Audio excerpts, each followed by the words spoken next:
What? No. Hey, hurry up because our speaker wants the dogs to move backwards. The sooner you guys sit down, the sooner big data and small data go away.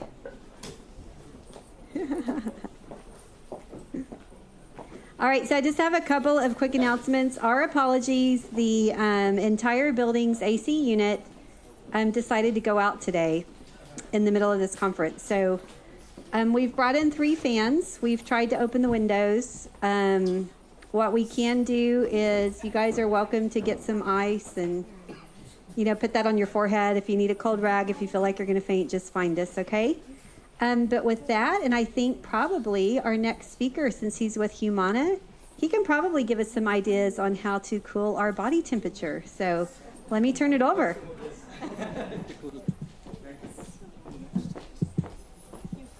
So good afternoon, everybody. First of all, I would like to thank Anna and Jeremy for scheduling my presentation at this exactly after the coffee break so that you don't all sleep. I hope the coffee pulls you through all, through my presentation. So in case you guys are trying to figure out my alphabet soup, also known as my first name and last name, it's pronounced as Sridharan, Kamalakannan. I know it's still a tongue twister for all of you, so you can just call me Shri. Okay. So again, I would like to thank all the speakers who came before me. I personally learned a lot from them, and I hope you'll have like a point or two to take away from my presentation too. Just a brief background about myself. So I received my master's and PhD in electrical engineering with specialization in computer vision. Machine learning was not a very sexy term back 5 years back. So computer vision, and then I started, after my graduation, started in a couple of local data science startups in Dallas, eventually building on my natural language processing skills. And 3 years back, I landed at Humana as a data scientist, and now I'm a principal data scientist at Humana. So I work at the clinical analytics division of Humana. So essentially, one of the core responsibilities of the clinical analytics division of Humana is to build predictive models. So we build predictive models to essentially predict the future health severity of our members and also predict future health-related acute events. So you might be wondering that is done in order to customize our pricing. For those who are not familiar with Humana, Humana is a health insurance company. It's one of the top 5 health insurers in US by market share value.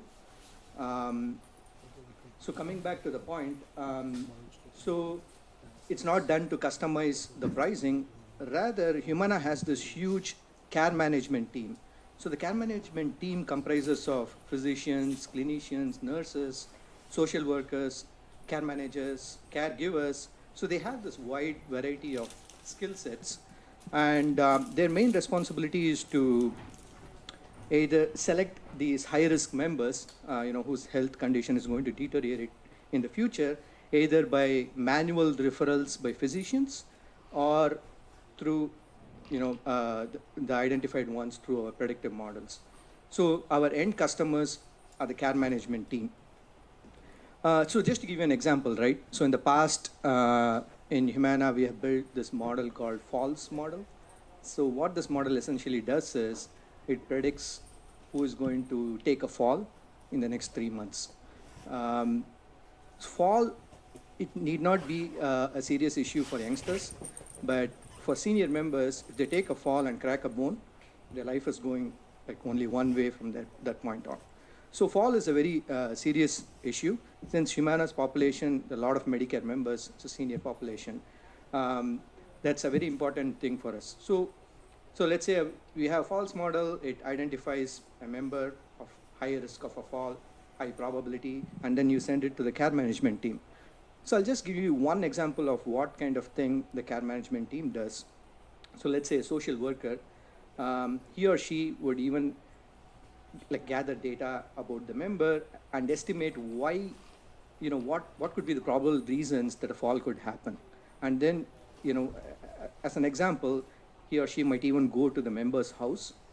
And one of the reasons for fall is their kitchen cabinets being at a taller place.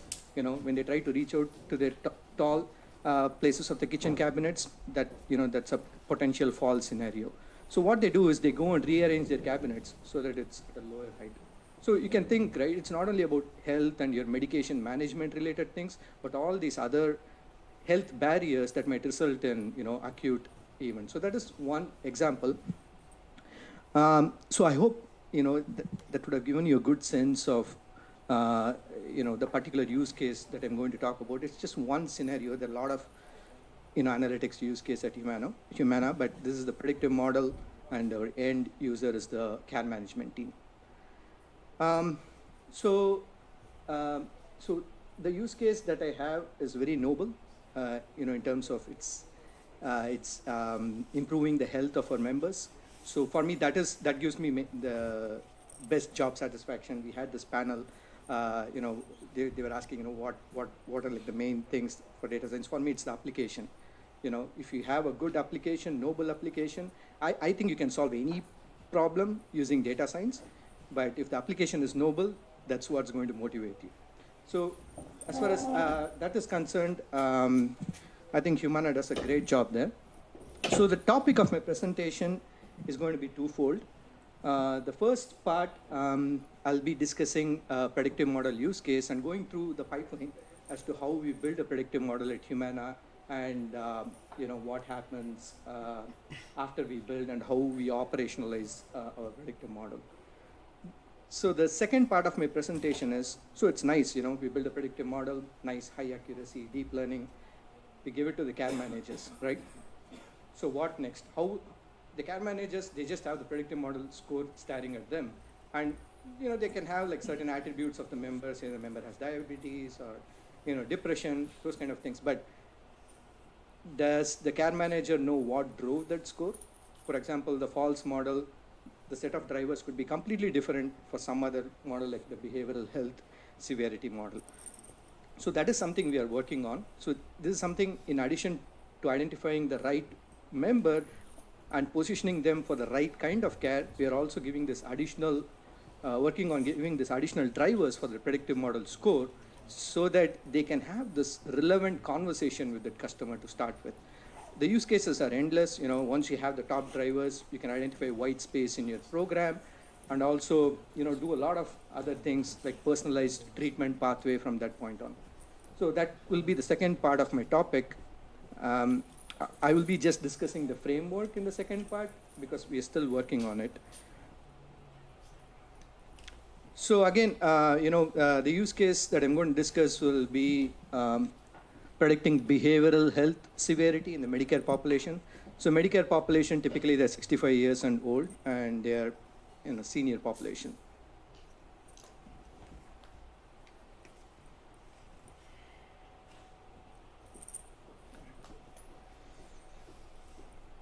Mine is very slow. Okay.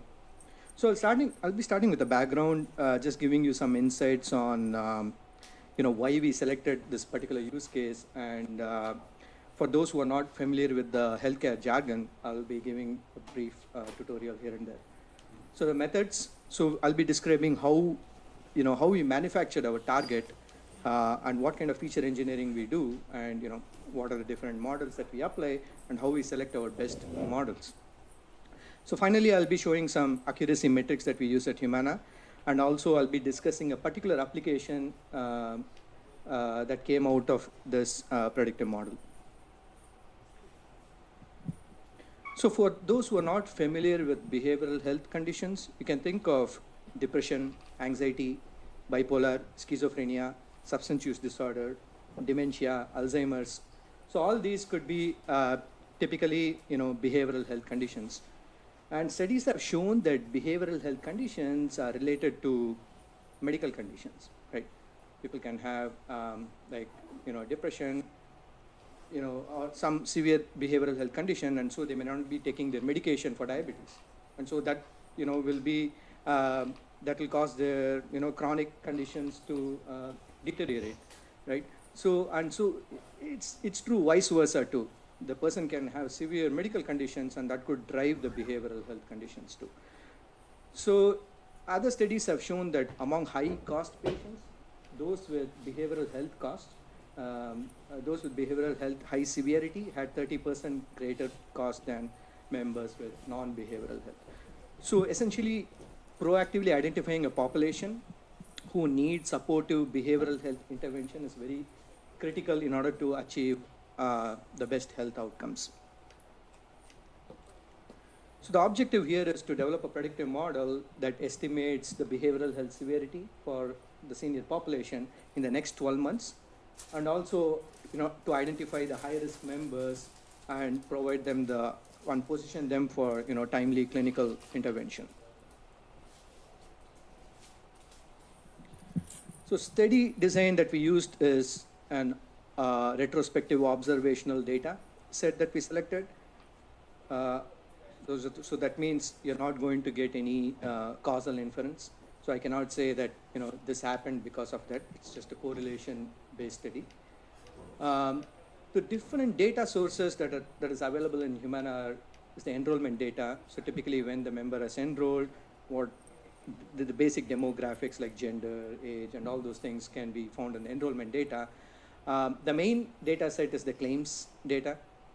So the claims has like plethora of information, like what is the diagnosis of that particular person, what kind of services or treatment went into for a patient during a visit, what kind of provider did they visit, like a behavioral health provider or non-behavioral provider, and a lot of different kinds of things that we could extract from the claims data, as you can imagine, for our features. So not only the medical claims, we also have the prescription claims, indicating that what kind of prescriptions the member has refilled. So we have that data too. Lab results, the lab claims and why that was done, and the outcome of those results. Program data. So some members could have also participated in different kinds of care management programs at Humana in the past. So we kind of account for that as a control case. So we have program data information. And also typically when a member enrolls in Humana, I'm sure you should have health insurance, you'll be asked a series of questions. So, we call that as the welcome call data. So typically these are the kind of data sources that we use at Humana. Right? For this particular model, so we needed members, we took members who are enrolled from December 2013 continuously through 2014. And so these members, once they're identified by the model, they'll be going to a behavioral health care management. So they should have already have a behavioral health condition in order for us to do that. So only inclusion criteria is either the member should have one behavioral health condition in the past 1 year or 2 BH prescription. The reason for adding those prescription data is, so what happens is typically there will be a lag. So let's say the patient goes to an inpatient visit and stays there for like 10 days, right? The doctor will file the claim only after those 10 days. So typically for us to see the claim after, it goes all to the claim has to be submitted, then approved by Humana. It goes through a lot of different steps before we can actually see the claims. So on an average, there is like a 30-day lag, especially for these, high impact claims like inpatient claims. So for new members, the only way we can identify whether they have a behavioral health condition is by using their prescription, which is like readily available to us within a 1 or 2 day lag. But having said that, I just want to, this model was built like 1 year or 2 years back. So of late, we are using more of the authorization data. So if you have gone to an inpatient visit, so they typically run your insurance data and see, right? So that's the authorization you are getting from the insurance, saying you can go ahead with the procedure. It's not rich in terms of, what diagnosis and probably what treatment the member has come for, but at least we know the member is here for something, right? So it's kind of real-time data that we're trying to include. So Um, Again, approach to model development is standard machine learning pipeline. So the first thing is target, right? I said we are going to predict behavioral health severity, but how do we measure behavioral health severity? So for me, the difference between academia and the industry is this. In academia, you're pretty much given the features and the target. So you'll be more focusing on developing the machine learning models. Whereas in industry, you spend 2 weeks to build the machine learning models. The majority of your time is spent in doing all these other different things. So when this model was given to me, there was no target, right? So, but we did have claims. So past studies at Humana has shown that there is a good correlation between the behavioral health cost and the behavioral health severity of our members. There are certain metrics that measure the behavioral health severity. So we used the behavioral health cost as a proxy for the behavioral health severity measure. So again, there is no way of measuring what is behavioral health cost. So I had to sit with the clinicians and go through all the list of, like thousands of diagnosis codes, sit and go through all the diagnosis codes and say whether it's behavioral health or non-behavioral health, right? Develop crosswalks for condition codes, treatment-specific codes, the revenue codes that they're filing, their place of treatment. Let's say that it's a psychiatric inpatient ward, then that's a behavioral health cost. So I just want to highlight these things because this is not offered in academia. You have to do all these things to even get to the target, right? So again, it's a function of cost. We tried different transformations because it's a very skewed distribution. That is, only very few members had a very high cost. So it's a very highly skewed distribution. So we tried square root, log, and different kinds of transformation. And square root actually gave us a good compromise between scale and accuracy.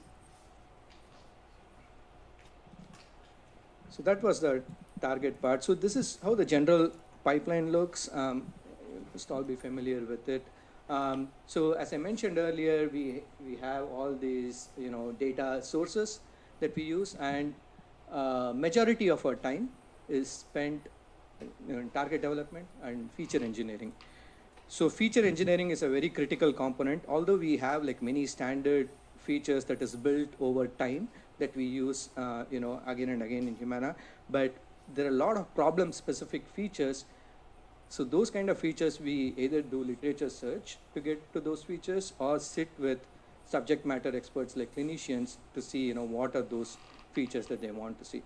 So for one example, we measure something called the proportion of days covered. So this metric will say how adherent a member is to a particular medication over time, right? So those are the kind of features. It's not straightforward to derive those features because the members can switch medications over time, but still they can have the same kind of quality. It's just could be a brand name shift. So you have to account for all those things, when you develop your feature. So again, again, this is a time series. So we had a good lecture about time series. So we also developed a lot of, all these slope and derivative-based utilization features over time. So we capture the temporal aspect of the data too. So just to give you an example, or we have like around 4,000 potential features for this particular model. And again, there could be a lot of other models based on their conditions, utilizations, whether they are going to screening regularly. So all these kinds of things and their health barriers are all potential features. So this is the part that takes most of the time. And this is the part where we spend a lot of time learning, and this is the part that takes like the least amount of time. So we throw in pretty much all the models that are existing. So when this model was built, we used SAS, but after that we moved to Hive and Spark. So we do a lot of branching based on subject matter expert and also based on automated methods like decision trees. And then for each of those individual nodes, we try to build models again, right? And typically we do ensembles of these different combinations and pick the ones that's giving us the best accuracy in training, validation, and test data set, and also generalization across all these things so that we don't overfit. So I hope, that gives you a good sense of what the pipeline looks like. So steady population. So this model was built around 700,000 members. Yeah, 700,000, but there were a lot more because we considered like 2 timelines. So the mean age, it's an elderly population around 70, and as you can see, the inclusion criteria was behavioral health condition, and actually more female had behavioral health conditions than male. Okay. So the prevalence, as you can see, anxiety and depression were the most prevalent conditions, followed by chemical dependency. And since it's an elderly population, you'll have a lot of members with dementia too. So I want to show the top predictors, but they really don't, because we have branching and these like small models for different population. So this gives you, this is just based on correlation for the entire population, just to give you an idea of what the top predictors look like. And as you can see, the current severity is also a good indicator of their future severity. And again, as far as we didn't account for any like collinear features or anything for this particular display here, but we do all this feature selection and feature reduction in the pipeline that I showed you. So when it comes to performance, we look at, so we are really concerned about the top few percentage. That's where our accuracy has to be really high, right? Where even we kind of sacrifice accuracy in the lower part of things, it's okay with us. So we look at different percentile ranges and make sure the prediction and ground truth are similar with little variance across these different score ranges. And we use the Spearman correlation. We are kind of worried about the ranked order correlation rather than the actual correlation. And as I mentioned, we are really worried about the top 10% or 5% of the data, depending on the use case. So we convert this regression problem to a classification problem and measure the ROC of top 10% to see how they look like. So that's the machine learning pipeline. So typically we have this use case set up before we start the modeling. So there's another team within Humana which does this typically. So one of the use cases that came out of this model was integrated management. So what happened in the past was members can have both medical and behavioral health conditions, right? So, and as I mentioned earlier, these caregivers, they have certain specialties, right? They cannot be they cannot be an expert both in behavioral health as well as, the chronic conditions. So, you have to map them to the appropriate kind of care management. So we developed this quadrant. So essentially in the x-axis represents their medical severity, which also comes from another predictive model which predicts only the medical aspect of the member. The y-axis is the behavioral health severity. So as you can see, this quadrant here has members with severe behavioral health and severe medical. So what happens in that quadrant is typically there are like 2 care managements, one specialization in behavioral health, another in medical, and they discuss among themselves and develop like a customized program for that particular member, right? So as you can see in this one, there is more severe BH and mild or moderate medical. So in this case, the behavioral health care manager will take the lead, and he or she will, design the program with little assistance with, with the other one. So in this quadrant where they're kind of low risk, but they might, go to a higher risk in the future. So low touch programs like web-based tools are, provided to, this level of quadrant. Again, there are multiple programs that's going inside this quadrant. I'm just telling you at a very high level as to what exactly is happening. So 28% of our population were assigned to this particular quadrant. There was some lower threshold that, we avoided those members. So to conclude topic 1, we built a predictive model that predicts behavioral health severity. So this model will allow us to identify individuals who are likely going to have a high BH severity and, position them for the right care. So some limitations of this model are missing data. We do a lot of imputation to account for missing data, but we do have missing data, and there, these claims are coded by human beings, so there's going to be error in claims data. So the model again is specific to a particular population, and each kind of population has access to certain kinds of data across Humana. So you cannot really feed in this model and expect it to work for all the population. Again, as I mentioned, there is no direct way to measure behavioral health severity, so we use the cost as a close proximity. So I also mentioned this, we have a claims lag of 30 days, so we don't really get real-time data, which we are using some other data sources to get all this real-time kind of information. Okay, so the second part of my topic is, we built this predictive model, and we have, so we built this predictive model, and we have the members right members identified, right level of care, but the care managers, what will they do with it, right? How will they use it? Because we don't say the reasons behind the high score, right? So typically, how the reasons behind high score has been done in the past is you remove one feature from your model or slightly perturb or disturb that one feature and see how your score is changing, right? And then that way you would rank order your features. So remember, I'm talking these personalized drivers at a member level. This is not at a population level. At a population level, it's easy, correlation-based metrics or whatever, random forest-based measures, you can give it at a population level. But at a personal level, it's kind of very hard. Even for the predictive modeler, if somebody builds a model and they ask him why this particular member had a high score, he or she has to dig deep, and only then they can tell what drove the score. It's not straightforward. So a disadvantage of this method, where you kind of remove features or disturb these features and try the change in score, is it places a lot of constraints on the predictive modeler.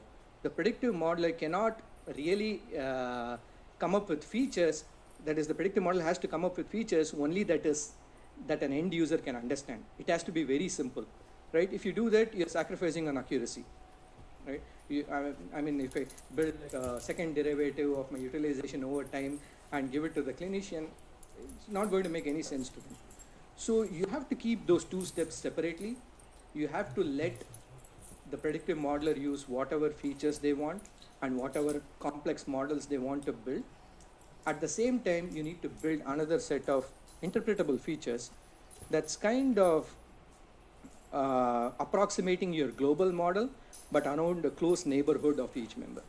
So this is one of the papers that is published relatively recently in 2016, KDD, University of Washington, Seattle. It's called LINE, Local Interpretable Model Agnostic Explanations. So I think many of the tools like Firefly, Data Robot, they started using this tool, and we are actually building our framework around this too. So the first example, what it shows is you have very complex model, deep learning, and it predicts flu with those parameters: sneeze, weight, headache, no fatigue, age. But it's going to a doctor, right? And you give a score, say high prediction of flu. Doctor is not going to use that, right? Because he needs to know why that score is high, right? So if you can explain that sneeze, headache, and no fatigue is a negative factor, then probably the doctor might accept it and use it. The doctor at real time, he cannot crunch all the data too. It's impossible for the human mind to do it. So this could be like something that assists. Just one more minute. Okay. You're going to let the dogs out? See, talking about dogs, so this, so even for the predictive modeler, right? Let's say you build a model with very high accuracy. What the model you might be thinking the model is predicting a dog, which is a husky in this case. But all it might be doing is, huskies typically have snow in their background. So typically it might be only detecting the snow, right? But you think the model is finding out huskies. Right, so it's very, very important even for the predictive modeler to know at an individual level, not at a population level, as to what is driving your score. As I mentioned earlier, model agnostic, feature agnostic, your features has to be interpretable by the end user. Just 30 seconds quick tutorial. So the pink and the blue boundary, think of it as your model, deep learning model, highly non-linear that you have built. And so this is the bold one is your data that you want to find out your drivers for, right? So what you do is you build this local, simple linear model, right?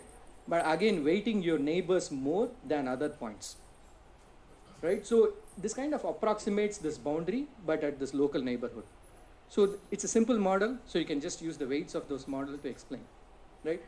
But there's computational complexity associated with it because you have to do, for each member, you have to build a model in real time. So that's where all these big data tools come into play. So with that, before she kicks me out, I'll end.